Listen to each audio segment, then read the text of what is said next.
Hello everyone, আমার সকল বন্ধুদের জানাই পয়লা বৈশাখের শুভেচ্ছা। আর তোমাদের পয়লা বৈশাখ হয়তো ভালো কাটে, আর আমার পয়লা বৈশাখ দেখো কেমন কাটে তোমাদের সঙ্গে আমি একটু শেয়ার করলাম।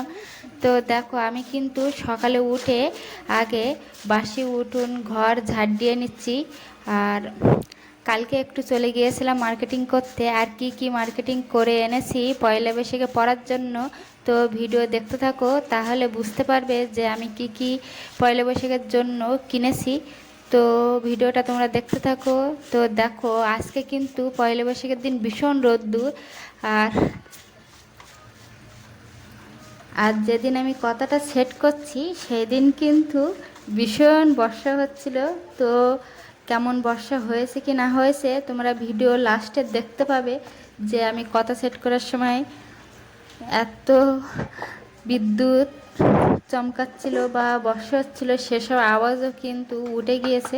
তো সেই কারণেই লাস্টের দিকে আমি কিন্তু দেখিয়ে দিয়েছি যে কেমন এই দিকে বর্ষা হয়েছে কি না হয়েছে। তো দেখো আমি কিন্তু সর্ষে গাছগুলো রোদ্দুরে দিচ্ছি, যেহেতু আমাকে রান্না করতে হবে। আর পয়লা বৈশাখের দিন তো নিশ্চয়ই সবাই ভালো মন্দই খায়, আর কেউ কিন্তু নিরামিষই খায় আবার পয়লা বৈশাখের দিন থেকে। আর আমরা কিন্তু পয়লা বৈশাখের দিন ভালো মন্দই খাই, মানে মাছ মাংস যে যেমন ক্ষমতায় পারে তারা তেমনভাবে খায়। তো দেখো আমার কিন্তু এইদিকে সর্ষে গাছগুলো প্রায় সুন্দর করে পাতানো হয়ে গেছে। আর পয়লা বৈশাখের আগের দিন কিন্তু চড়ক পুজো ছিল। তো সেসব জামা কাপড় পরে আমি গিয়েছিলাম চড়ক পুজো দেখতে। তো রোদ্দুর এতবার হয়েছে, ওই জন্য আমি নতুন জামা কাপড়গুলোও কিন্তু একটু হালকা রোদ্দুরে দিয়ে দিয়েছি, যে একটু সকালে রোদ্দুরে দিয়ে কিন্তু তুলে রাখবো। যেহেতু আমরা সন্ধ্যাবেলা পরে গিয়েছি আবার এসেছি, বেশি তো নোংরা হয়নি, ওই জন্য একটু রোদ্দুরে দিয়ে নিয়েছি। তো দেখো হাওয়াও দিচ্ছে আবার রোদ্দুরও ভালোই আছে। তো এভাবে গরমের সময় তো গরম পড়বে, রোদ্দুর ছাড়বে।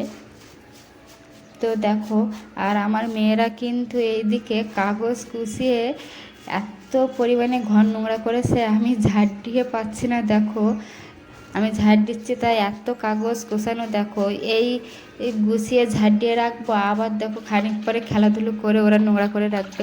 তো দেখো আমার কিন্তু অলরেডি ঝাড় দেওয়া হয়ে গেছে, আর আমি থালা বাসন মেজে কিন্তু সুন্দর করে ধুয়ে নিচ্ছি। এবার আমি উপর করে রাখবো, জলগুলো ঝরে গেলে কিন্তু থালা বাসনটা জং ধরে না। তো দেখো এরপর আমি চান টান করে ফুল তুলতে চলে গেছি। আর যেহেতু আজকে পয়লা বৈশাখ, ওই জন্য পয়লা বৈশাখের শুরুটা আমি সকালে উঠে বাসি কাজ ছেড়ে তারপরে চান টান করে আমি আগে ঠাকুরকে দিয়ে নেই, তারপরে যাব রান্না করতে। তো দেখো এই নাইটিটা কিন্তু আমি পয়লা বৈশাখে কিনেছি। আর আমি শাঁখাও কিনেছিলাম, তোমরা তো আমার হাতের দিকে দেখলেই বুঝতে পারছো। তো দেখো আমার কিন্তু ঠাকুরকে দেয়াই হয়ে গেছে।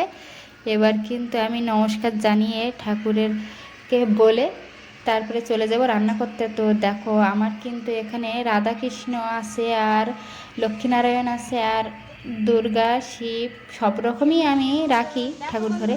তো দেখো পয়লা বৈশাখের দিন আমি কি কি রান্না করছি, এদিকে মাংস রান্না করছি, আর ওইদিকে কিন্তু ভাত। আর আমার পুঁটি মাছ দিয়ে টক বানিয়েছি, যেহেতু গরম ওই জন্য বেশি হাবিজাবি আমি রান্না করিনি, সিম্পল দুটোই হালকা পাতলা করে দেখো মাংস রান্না হয়ে গেছে।